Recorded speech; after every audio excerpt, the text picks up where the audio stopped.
What's good, YouTube? This is Luke, aka Luke for Prez. It's been a minute, but I'm back in the mix with another live action in front of the camera video for you guys. I'm just gonna jump right into it today. What I want to talk about is exactly how I advertise my beat store online, the exact techniques that I use, the process in which I use them, and then the results of each one. So each one kind of has a varying degree of success and effectiveness.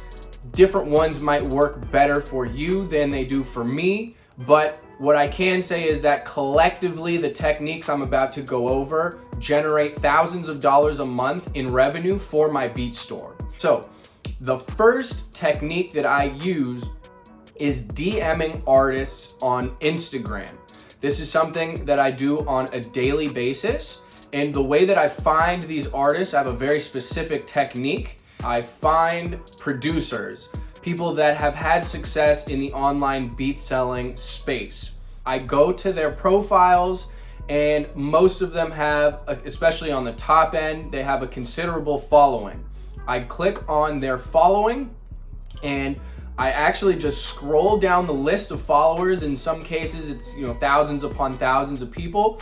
It's a little tedious, but basically I just go down the list and I look at what each person's bio says. And a lot of the people, it will say musician or artist, and there'll be a link to their SoundCloud or their Spotify or something to that effect. So it's really easy to identify who is an up-and-coming artist.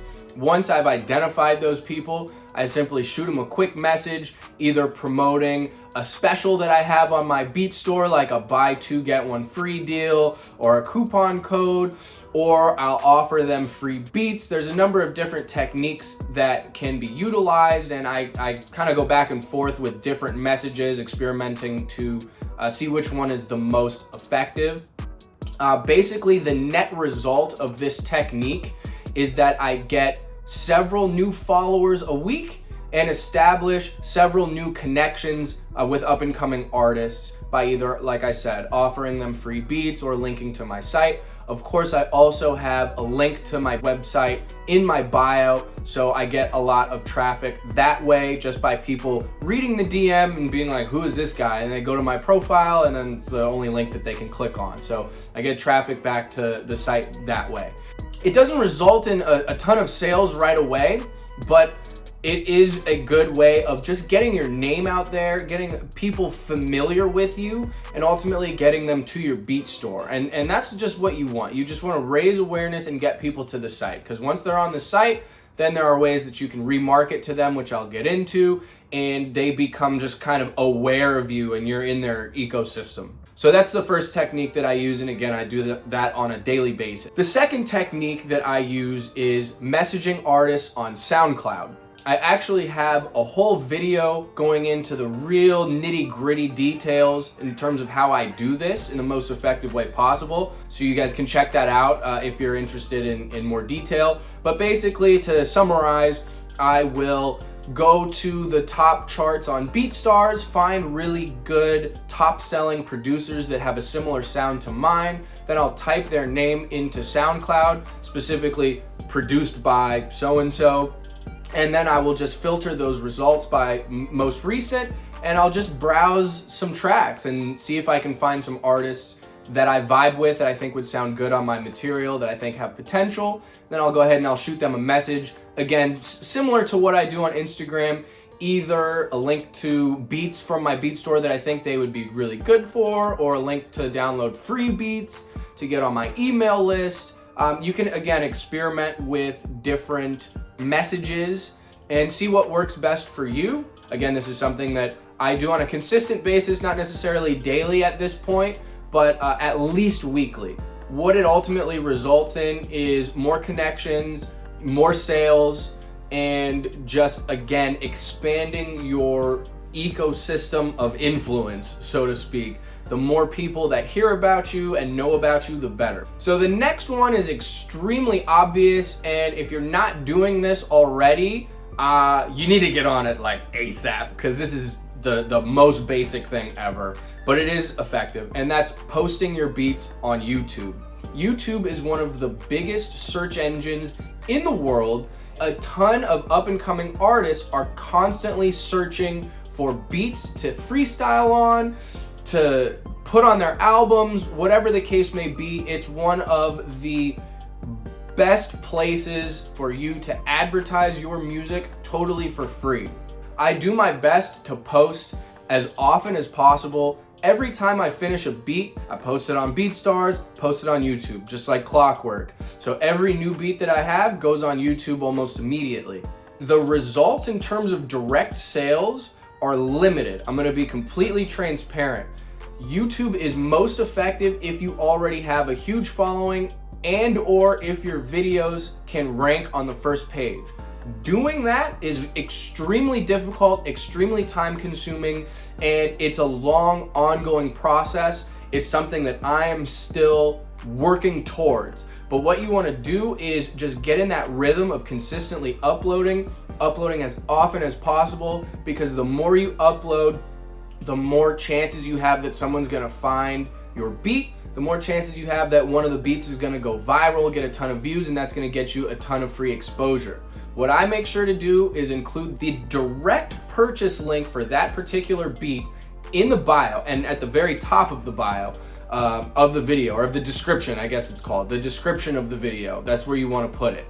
Then again, I put that information as well as my contact info in a comment that I pin to the top of the comment section.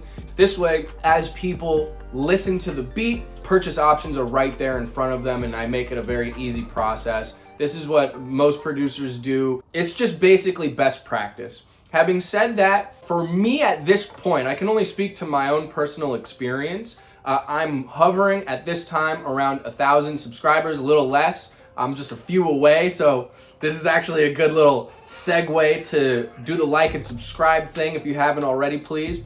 But in any case, I'm hovering, or let's just call it 1,000 subs right now. My beat videos on average get 100 to 200 views on YouTube organically. That results in little to no sales. At this point, YouTube is not one of the top revenue generating sources for me. However, I am hopeful that over the long term, as I continue to progress and build this channel up, more and more organic traffic is going to come my way, which will then result in more sales. It's just a numbers game, and it's really just about getting that exposure. So that's something that I'm working on. And you know, the top guys are able to basically not have any kind of paid advertising whatsoever, and you know, be able to make a living just off of sales from organic visitors to their YouTube channel. So that's like the ultimate goal. That's not something that you should expect early on. It's not something that I'm expecting anytime soon. I know I have a long way to go. It's just about being consistent and knowing that that's the end goal. But in the meantime, sales do trickle in here and there. I talk to people who DM me or email me all the time that say, hey, I saw your beat on YouTube, da da da da. So you never know who's watching. Even if you only get like 100 views on your videos, who knows who that person is? It could, you know, it could be the next big artist or someone who's already established that's, you know, trolling YouTube for beats. You never know. So that's just like a good starting point to get your name out there. So now we're gonna get into the more expensive but more effective marketing strategies that I implement right now that result by far in the most sales for my beat business. Facebook ads. And by Facebook ads, I mean Facebook and Instagram, because Facebook bought Instagram, and you run Facebook and Instagram ads from the same back-end system, which is called Facebook Ads Manager. I have spent countless hours and thousands of dollars trying to get Facebook ads for my beat website to be profitable. Basically, the way Facebook and Instagram ads works is that it allows you to create an audience that you want to target. And there's a million different options that you can select to customize your audience to show your ad to the most targeted possible group of people that's the most likely to buy your beats. I have tried a ton of different audiences. I have tried a ton of different ad types. So, you know, carousel ads, video ads, still image ads, everything that you can think of. And hopefully I'll save you a ton of time by telling you that the only thing that I have gotten to be profitable when it comes to Facebook and Instagram ads is a retargeting campaign where I'm advertising to people who have already been on my website. Everything else that I've tried, while it has resulted in sales here and there, I have always ended up spending more money than I've made. How this works essentially is you can install a pixel on your website that tracks everyone who comes to your site. Facebook can then target just those people to show your ads to on both the Facebook and the Instagram platforms. So the only people that see your ad are people that are already familiar with your brand and that have theoretically already browsed your beat store and listened to your music. Last month, with a budget of, I believe, $2 a day, I got 8 sales just from my Facebook and Instagram retargeting campaign for a cost per acquisition of about $15. The cheapest lease on my website goes for $30. So that's a pretty good return on investment. You don't have to spend a ton of money with these retargeting ads to hit basically everybody that visits your website, assuming you're getting 1,000 to 2,000 hits a month or less. So that keeps costs down and really just hones in on people that have already been to your site. So that's the best way that I've found to use Facebook ads. I see producers using a number of different types of campaigns. Maybe they're having more success than I am in turning a profit with those ads. But for me, again, speaking purely from my personal experience, Facebook and Instagram ads have only been profitable for me when I use them in a retargeting campaign. All right, I have saved the best for last.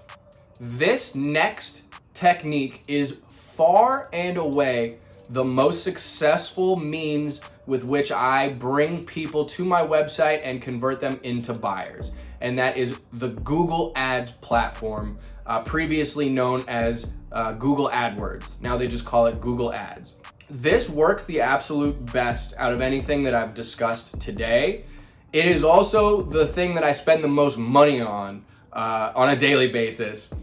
But basically what makes this so powerful, in my opinion, is it's a different type of system than Facebook. Think of it this way. When you're on Facebook or you're on Instagram, if you're an artist, most likely you're not on there looking for beats or even thinking about music. At least if you're anything like me, you're just kind of surfing mindlessly, just scrolling through the feed, right? So in order for me as a producer to sell beats to an artist on Facebook or Instagram, I basically have to distract them from what they're doing, present them with my offer, get them to click on the offer, then get them to the website. So I basically have to break their train of thought, which is pretty difficult to do, especially when you consider how much content is constantly flying at us, ads or not, on these platforms. With Google Ads, in order for somebody to get to your website, they had to go to Google and type in a keyword that is similar to what you're selling to find you.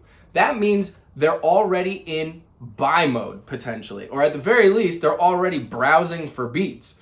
So with Google Ads, instead of targeting by a group of people that you can select, you target by keywords. So you can actually create an extensive list of keywords that you think artists might be typing in to search for beats. If someone types in trap beats for sale, for instance, right? That's like a qualified person already. So what you're doing with AdWords or Google Ads is you're paying to be that first search result on Google, or at least on that first page, one of the first, depending on how much money you bid on each keyword.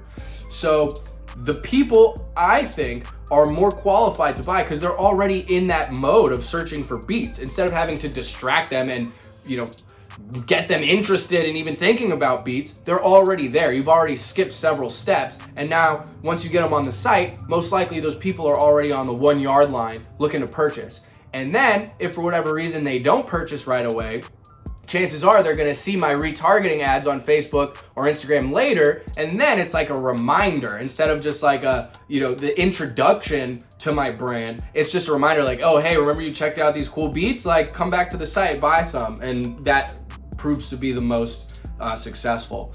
So Google Ads, to summarize, is by far the most effective means with which I generate revenue from my beach store every month. I think it's an underutilized technique, but yeah, that's basically it. Those are the techniques that I utilize on a daily basis to bring in revenue to my beach store. I hope that was helpful. I hope you learned something that you can then apply to your own beach selling business. So if you haven't already, please do me a favor and like and subscribe to the channel, and that really helps the YouTube algorithm show my videos to more people, so that'd be greatly appreciated.